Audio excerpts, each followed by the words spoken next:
আল্লাহ নবীকে যে একবার দেখলো সে সত্য দেখলো, ঠিক দেখলো, কারণ আমার নবী পাকের সুরাটা ইবলিস শয়তান ধরতে পারে না।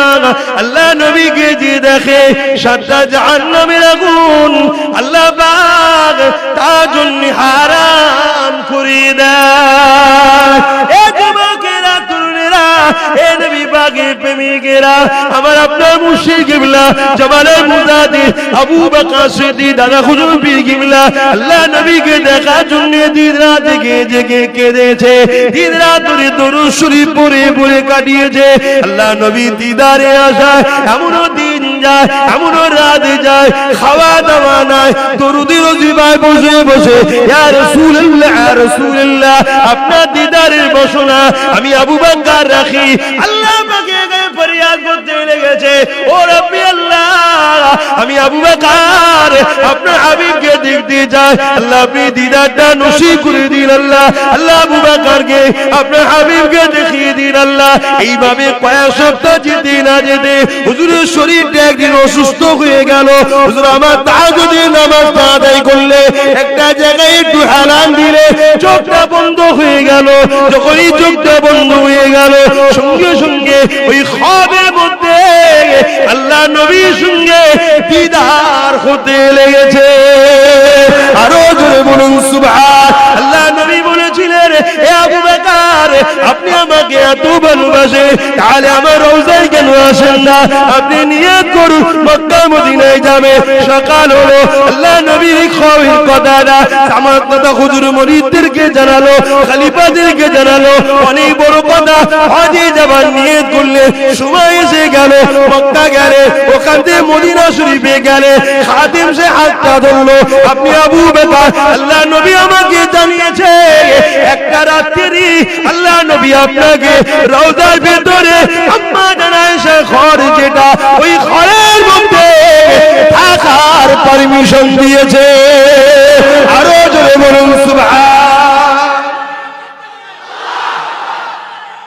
আল্লাহু আকবার।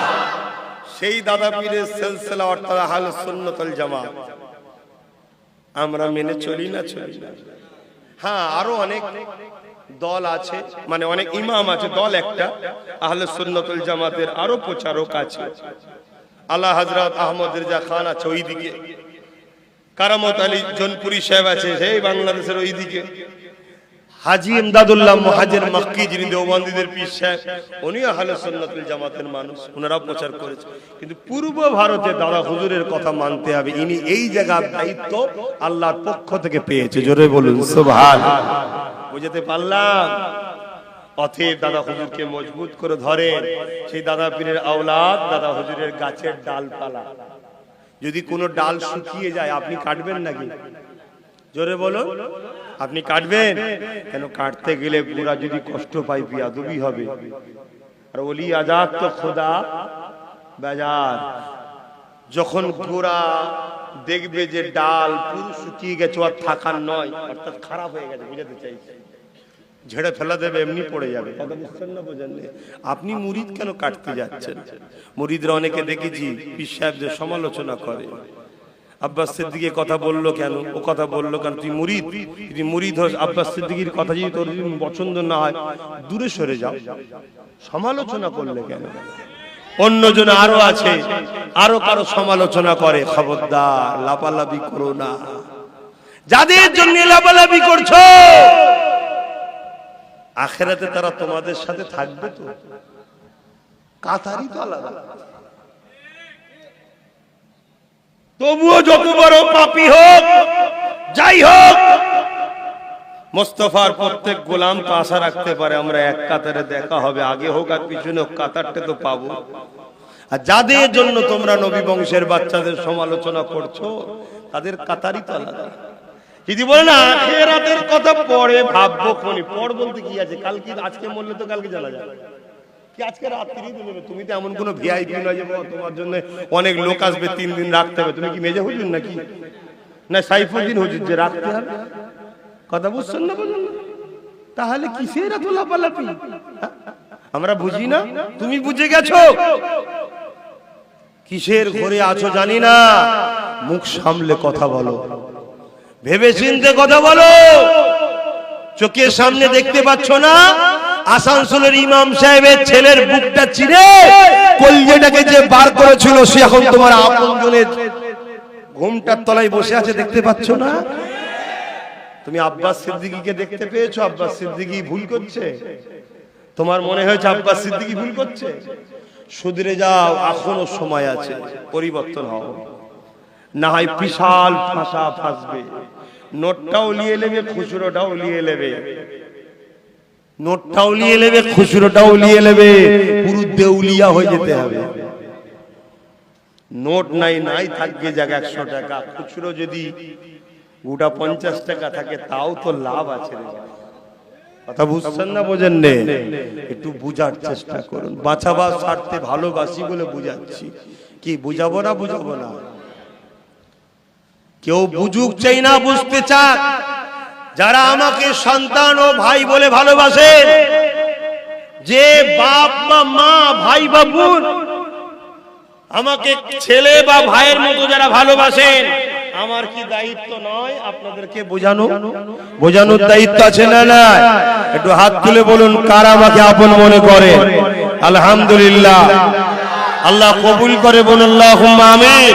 হাত নামান। আমি আপনাদের উদ্দেশ্যে শুধু বলতে পারি যে আপনাদের ঘরে বিরাট প্ল্যান চলছে মারার, বিরাট প্ল্যান চলছে আপনাদেরকে বদনাম করার। সাবধানে থাকুন, সাবধানে থাকুন, পরিবর্তন হন, ইদিক উদিক করবেন না। যদি বিশ্বাস করে যেখানে আমি দাঁড়িয়ে আছি সেখানে আমার পিছনে গিয়ে আপনিও দাঁড়িয়ে থাকবেন। কি দাঁড়াতে পারবেন? আল্লাহকে সাক্ষী রেখে বলছেন পারবেন? আল্লাহকে সাক্ষী রেখে বলছেন। হাত নামান। কেন বেশি কথা বলা যাবে না? কেন বলা যাবে না? আপনাকে যারা মিটাতে চাইছে তারাদের পেটের মধ্যে থেকে যখন আমি আপনাকে বার করে নিয়ে আসছি তারা তখন বুঝতে পেরে যাচ্ছে, তারা তখন আমার ক্ষতি করার ধান্দা করছে। তাই আপনাদের উচিত বেশি কথা নয়, অনেক বুঝিয়েছি আর নয়। যদি বিশ্বাস থাকে যেখানে গিয়ে দাঁড়িয়ে আছি পিছনটা এসে দাঁড়িয়ে থাকুন, লাফালাফি করবেন না। কারো সঙ্গে কথা বলছি, আপনার সাথে সে যদি কথা বলতে চায় আপনিও কথা বলবেন না। ভাই তোমার সাথে আমি কথা বলতে পারবো না, আমি ইনাকে ভালোবাসি, ইনার পিছনে দাঁড়িয়ে আছি, তোমার মন যে উনার সঙ্গে কথা বলো। তুমি কে? কথা বুঝছেন না? বোঝেন না? আর তুমি যদি আমায় নিয়ে আবার তার সঙ্গে কথা বলতে যাও, সে তোমাকে অমনি বলবে কত লিবি বল।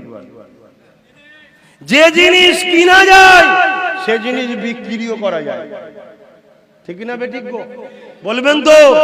কেউ যদি 1000-এ কেনে জানবেন 5000-এ কোথায় বিক্রি করছে। আমি তোমাদেরকে কিনিনি, তোমাদেরকে আমি এখান থেকে ভালোবাসি, বাঁচাবার চেষ্টা করছি। তাই এসে পিছনে দাঁড়াও, ডায়ে মায়ে ওপর নিচে কোনো দিকে দেখতে যাও না, কারণ অনেক রকম প্রচার প্রসার চলবে, মিথ্যা মিথ্যা, কোনো দিকে তাকাবে না। একটাই কথা বলবে, জিন্দেগি তো 95 নয় 99% ধ্বংস হয়ে গেছে, জানটুকু আছে। না শিক্ষায় আগিয়ে, না কর্মসংস্থানে আছি, আছেন নাকি? এই কোন দিকে আছেন নাকি? 100টা মেয়ে যদি খারাপ জায়গায় থাকে খোঁজ নিয়ে দেখুন, ভারতের ডাটা বলছে 70টা আমাদের ঘরে। সবই তো শেষ, জানটুকু আছে। আর এই জান নিবার ক্ষমতা পৃথিবীর কারো নাই, একজনের ইশারা ছাড়া। তিনি কে? অতএব নিশ্চিন্তায় আব্বাস সিদ্দিকী কুরাইশ বংশের বাচ্চা, সে যখন আমাদেরকে ডাক দিয়েছে তার পাশে ছিলাম, আছি, থাকবো। এখন পর্যন্ত দাঁড়িয়ে আছেন না নাই? জোরে বলে আছেন না নাই? আপনাদের ঘরে এই এতদিন যে আছেন, কোন চিটিংবাজি, কোন ধোঁকা, কোন মিথ্যা, কোন প্রতারণা করেছি? একটা কেউ প্রমাণ দিতে পারবেন ভাই? তাই বলবো আগামী দিন কিন্তু এবারে চলা রাস্তাটা বড় শক্ত আরো আসছে। তবে এই রাস্তাটা যদি পার হতে পারি, এরপরে কিন্তু রাস্তা এবার হাইওয়ে উঠবে। শুনছেন না? হাইওয়ে রাস্তা আসবে, হাইওয়ে রাস্তা কিছুটা যাওয়ার পর ইনশাআল্লাহ আর টেনশন থাকবে না, তখন ড্রাইভার একটু ফ্রি মাইন্ড হবে। বুঝতে পারছেন? বুঝতে পেরেছি? খুব সাবধান, খুব সাবধান। কেননা চোখের সামনে দেখলাম আমার মসজিদের নামে আজানের নামে কেস হচ্ছে। জানেন না? জানেন না? যিনি কেস করছে তিনি আবার আমাদের দরদির সাথে বসে আছেন। এই কথা বুঝছেন না? চোখের সামনে দেখলাম আমার নবীর টুপিকে নিয়ে, এটা কার? আমার রাসূলের সুন্নাত। এই টুপিকে নিয়ে বেইজ্জতি করা হচ্ছে না হয়নি? জোরে বলুন। এই টুপিটা আপনার আম্মা পরতে পারবে? কারণ আপনি মুসলমান, তো আপনার মাও তো মুসলমান না। এই টুপি হলো মুসলমান পুরুষের জন্য সুন্নাত। শুনছেন? আজকে চোখের সামনে দেখছি নবীর এই সুন্নাত গুলো অর্ধ উলঙ্গ নারীদের মাথা তো পর্যন্ত পড়ানো হচ্ছে। চোখের সামনে দেখা হচ্ছে যারা আমার মসজিদকে মিটায়, মাদ্রাসাকে মিটাতে চাইছে, তাদের মাথায় টুপি পরানো হচ্ছে। আমরা ভাবছি টুপি পরেছে ভালো লাগছে না। বন্ধু, টুপি পরিয়ে ধোকা দিয়ে তোমাকে টুপি পড়াতে এসেছে, ওরা বুঝতে তোমরা পারছো না। হয়তো কারো মনে হতে পারে সেখানে তো অনেক ভালো ভালো ঘরের মানুষ দেখলাম, আব্বাস সিদ্দিকী তুমি বড় ঝগড়া করো। আরে বলকে যাও, আবু জেহেল এটাই বলেছিল, মুহাম্মদ তুমি তো ফিতনা লাগালে, কিন্তু আমার রাসূল বলেছিল ফিতনা আমি লাগাইনি, আমি তো জমিন জাত তার পক্ষে কথা বলছি। তাজ আমিও বলে যাচ্ছি, এই জমিনকে আল্লাহ যাকে মালিকানা দিয়েছে সেই মুহাম্মদ রাসূলের সুন্নাতের হয়ে বলে যাচ্ছি। জোরে বলুন সুবহানাল্লাহ। তুমি যদি ভালো করে ছেলের ধর্ম মানো তাহলে আব্বাস সিদ্দিকীর কথা বাদ দাও, আর যদি আমেনা লালের ধর্ম মানো তাহলে শুনে নাও মুজাদ্দিদুজ জামান দাদা হুজুর তিনার ওসিয়তনামার মধ্যে লিখেছে টুপি, দাড়ি, জুব্বা, পাগড়ি কেউ যদি তুচ্ছ তাচ্ছিল্য করে সে কাফের হয়ে যাবে। যতজনের মাথায় টুপি নাই এরা কেউ কাফের নয়, কিন্তু টুপি নিয়ে কেউ যদি তুচ্ছ তাচ্ছিল্য করে, এই টুপিকে কেউ যদি নাটকের জন্য ব্যবহার করে তাহলে সে কাফের হয়ে। জোরে বলুন। দাদা হুজুর ফতোয়া দিচ্ছে যে দাদা হুজুরের কথা আগে বললাম, মানেন না মানেন না? এই জোরে বলুন, মানেন না মানেন না? ওসিয়তনামা খুলে দেখলেন। অতএব বাপ খুব সাবধান হন। যদি সত্যি আমার দরদি হতো তাহলে টুপি মাথায় দিবার দরকার নেই।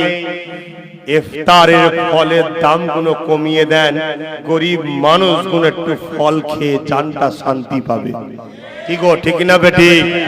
রোজার এক সপ্তাহ আগে ফলের আপেলের কিলো যদি 80 টাকা থাকে, রোজা পড়তে পড়তে 180 হয়ে যায়।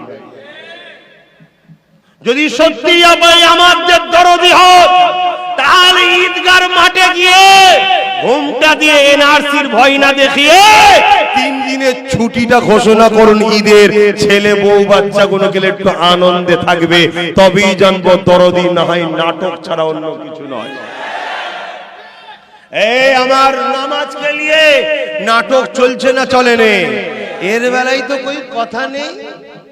এর বেলায় কথা যে আব্বাস সিদ্দিকী যখন বলবে যে চোরেদের থেকে সাবধান, মাদ্রাসার দুশ্মনের থেকে সাবধান, যারা মাদ্রাসাকে বোল্ডোজার দিয়ে ভাঙছে ওই বদমাইশ গাদ্দারদের থেকেও সাবধান, তখন বলবে হুজুর কেন বললো? বলে না বলে? আর আমার নবীর ঘর অপমান যারা করছে এদের ব্যাপারে কথা নাই, আমার নামাজকে যারা অপমান করছে এদের বেলায় কথা নাই। তাহলে বুঝতে হবে আমরা মুসলমান নামে তাল পুকুর ঘটি ডোবে না। কষ্ট হচ্ছে কি গো আমার ভাইয়েরা? কষ্ট হচ্ছে। যদি কষ্ট হয়ে থাকে দূরে সরে যান, অসুবিধা কিছু নাই।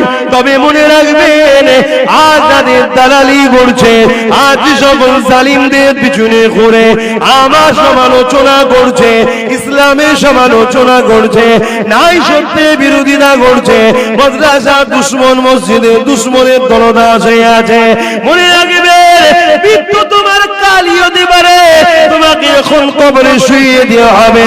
ওই কবরে আল্লাহ নবী জানিয়ে দিলে এ যুবক 99টা করে সাপ দেওয়া হবে। এক একটা সাপের 2টা করে মুখ থাকবে। ওই সাপের সবল মারতে লাগবে। দুনিয়ায় যদি একবার নিঃশ্বাস ফেলে এই পৃথিবীর জমিনে আর গাছপালা গজাবে না। এ যুবককে ভালোবাসি, পরিবর্তন করার জন্য চেষ্টা করছি, কিন্তু পরিবর্তন হবেন কি হবেন না এটা আল্লাহর কুদরতি হাতে আছে। তবে আল্লাহ বলেছে যে চেষ্টা করে আমি আল্লাহ তাকে পরিবর্তন করি। মানুষ যদি চেষ্টা করে পাহাড়কে কেটে রাস্তা বার করতে পারে, কেন তাহলে আমরা চেষ্টা করে আমাদের কর্মসংস্থান ঠিক করতে পারবো না? কেন আমরা চেষ্টা করলে আমাদের বাচ্চাগুলোকে ডাক্তার, উকিল, জজ, ডিএম, ব্যারিস্টার বানাতে পারবো না? কেন আমরা চেষ্টা করলে এই জালিমদের কালো থাবা থেকে আমাদের পেটে গুণের যোদ্ধাগুলোকে বানাতে পারবো না? কেন আমরা চেষ্টা করলে আমাদের ধর্মকে আনন্দে শান্তির সঙ্গে পালন করতে পারবো না? এ যুবক, আমরা তো চেষ্টা কোনোদিন করলাম না। আমাদেরকে কেউ ভয় দেখালো, আর তার কথাই বিশ্বাস ভয়েতে আমরা মরার আগেই মরে গেলাম। তাই মনে রেখে দেবে, কাপুরুষ বারবার মরে, বীর পুরুষ একবারই মরে। মনে রেখে দেবে এ যুবক, যদি চেষ্টা তুমি করতে পারো তাহলে মনে রাখবে তুমি অবশ্যই একদিন না একদিন কামিয়াবি হবে। এই কামিয়াবি যখন তুমি হবে, মনে রেখে দেবে দুনিয়া তোমার উসিলায় যদি গরিব সাহায্য পায়, তোমার উসিলায় যদি এতিম আশ্রয় পায়, তোমার উসিলায় যদি বিধবা সাহারা পায়, তোমার উসিলায় যদি সমাজে শান্তি প্রতিষ্ঠিত হয়, তোমার উসিলায় যদি চুরি বন্ধ হয়, তোমার উসিলায় যদি খুন বন্ধ হয়, তোমার উসিলায় যদি ঘুষ বন্ধ হয়, তোমার উসিলায় যদি ধর্ষণ বন্ধ হয়, তোমার চেষ্টায় যদি এই সমাজের গরিবদের মুখে হাসি ফোটে, এ যুবক শুনে রেখে দাও, পৃথিবীর কেউ যদি তোমার উপরে রাজি না হয়ে থাকে, আমার আল্লাহ তোমার উপরে রাজি হয়ে যাবে। আরো জোরে বলুন সুবহান।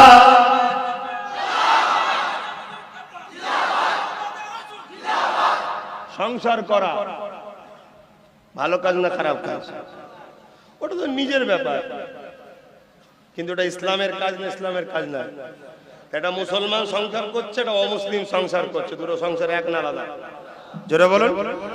এটা মুসলমান সংসার করছে, অমুসলিম সংসার করছে। মুসলমান সংসারে কি করে? স্বামী স্ত্রী একে অপরের সুখে দুঃখে সাথ দেয়, একে অপরকে ভালোবাসে, একে অপরের সহযোগিতা করে, এবং দৈনন্দিন জীবনে একে অপরের যা প্রয়োজন একে অপরের বিনিময়ে আল্লাহ সব মিটায়। তার ওসিলায় সন্তান হয়। কি বুঝতে পারছেন? সংসার একে অপরে মুসলমানও। অমুসলিম কি করে? তারাও তো একই, একে অপরের সহযোগিতা করে, একে অপরকে ভালোবাসে, একে অপরের সুখে দুঃখে সাথ দেয়, একে অপরের ভালো মন্দ পরামর্শ করে, একে অপরের প্রয়োজন একে অপরের দ্বারা মেটে, তার ওসিলায় তাদেরও সন্তান হয়। তাহলে আলাদা বলছেন কেন? একে অপরের মধ্যে আলাদা কোথায়? হ্যাঁ, একটা জায়গায় আলাদা। অমুসলিম সংসার করলে সওয়াব পাই কি জানি না। ইসলামের অনুসারীরা সংসার যদি করে সুন্নতি তরিকায়, একই জিনিস নেকা রাসূলুল্লাহ করেছেন, সেই জন্য করে যদি, তাহলে সে নেকি পায়। জোরে বলুন সুবহানাল্লাহ। তাহলে সংসারটা ভালো না খারাপ? কিন্তু সংসারে তো অশান্তি হচ্ছে এখন। তো অশান্তি যদি হয় দোষী তারা, কিন্তু এই কাজটা খারাপ নয়, ঠিক না বেঠিক? তো সমাজ সেবা, দেশ সেবা ভালো না খারাপ? জোরে বলুন। যদি অশান্তি করে কেউ তার জন্য সে দোষী, জুলুম করে যদি কেউ সে দোষী, কিন্তু কাজটা ভালো। তাই আমি একটা ছোট্ট কথা জানবো, সালাম পড়াবো, জানতে ইচ্ছা চাইছে, জানবো? জোরে বলুন, জানবো। ইমাম সাহেব কে আছে? কই আপনারা? ক ভাই হাত মিলান। আপনি ইমামতি করেন, আপনার ভাই টোটো চালায়, একটু কষ্ট তো উঠে দাঁড়ান।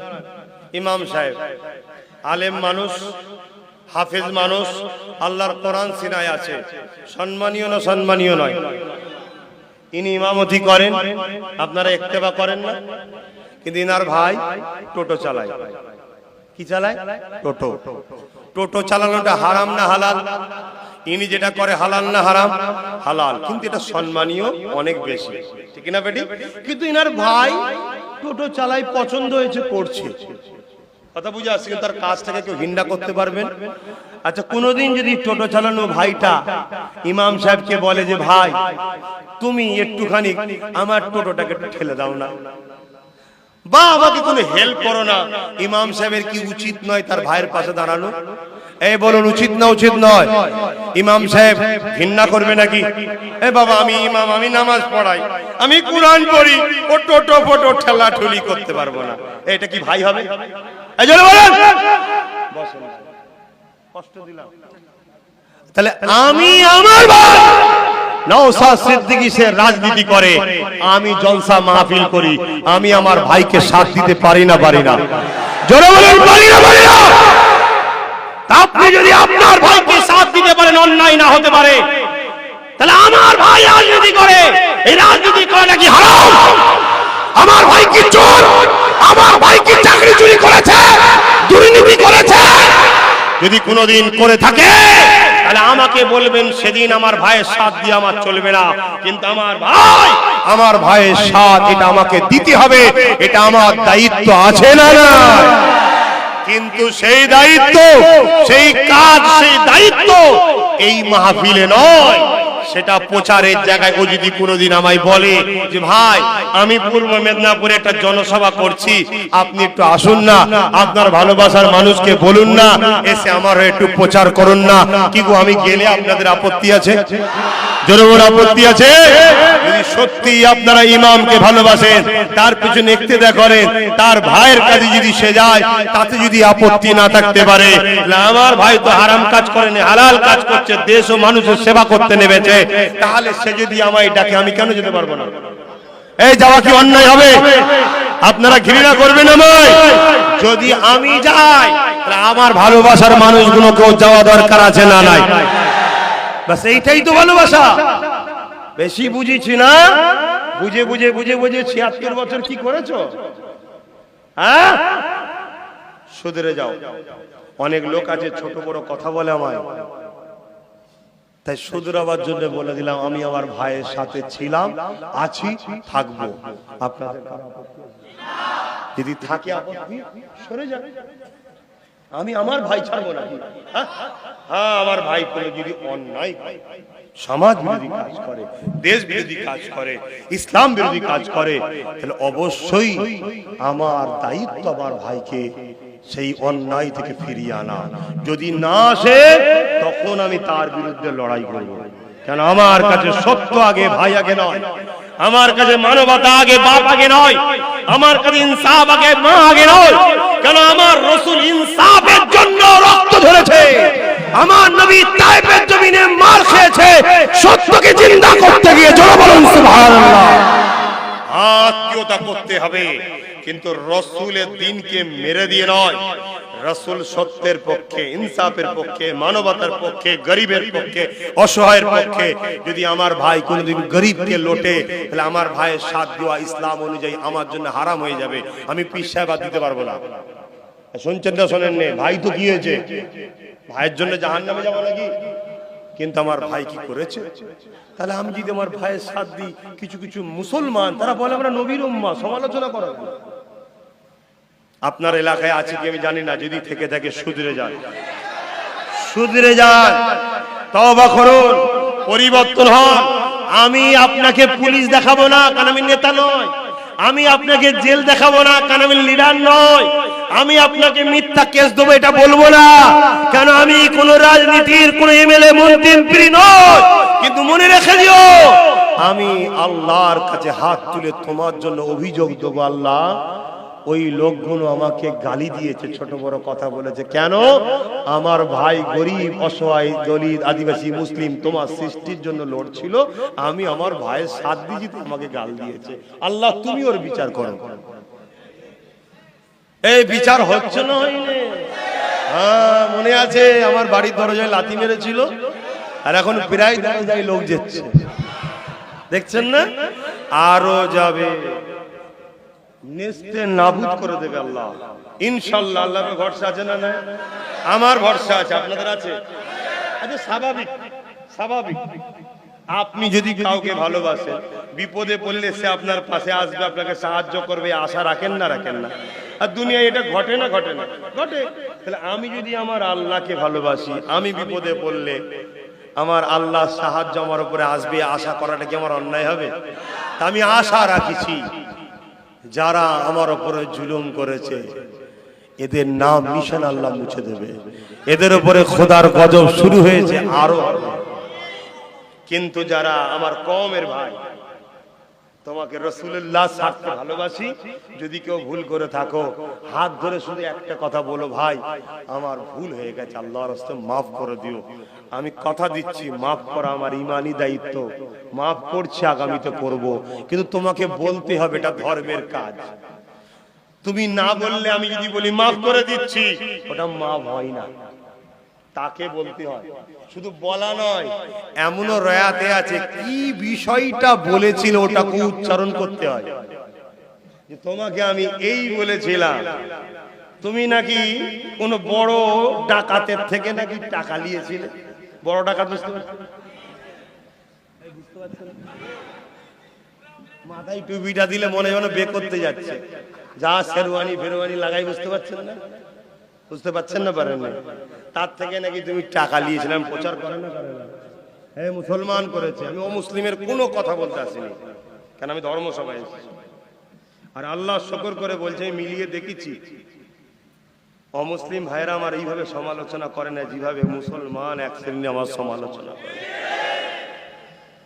কষ্ট দিচ্ছি নাকি? থাকার কষ্ট দেবো না।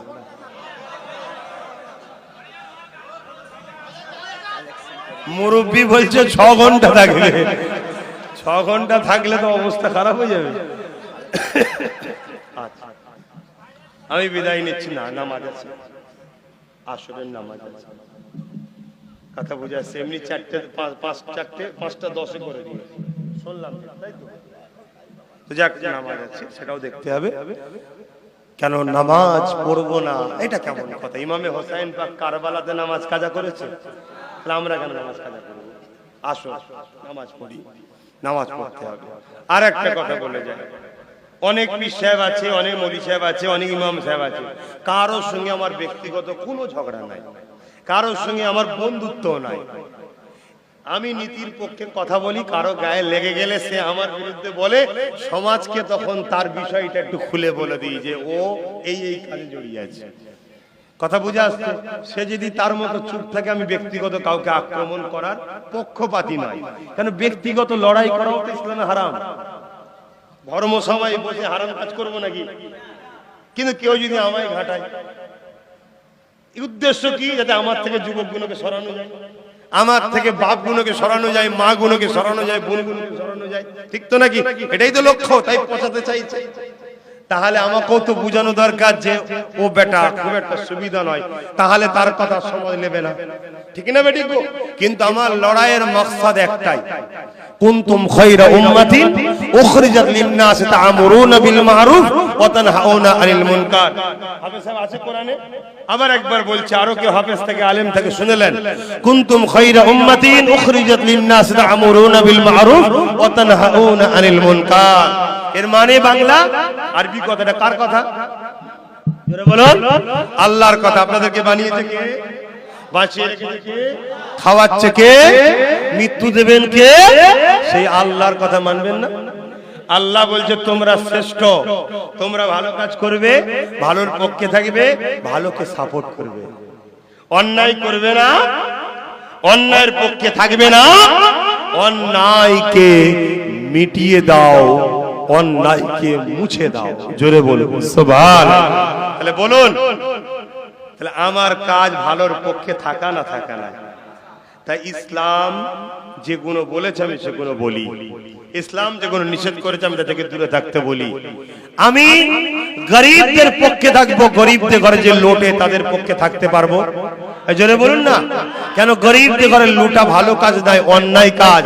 গরিবদের লোটে যারা, তাদের বিরুদ্ধে লড়াই করার নাম ইসলাম। জোরে বলুন সুবহানাল্লাহ।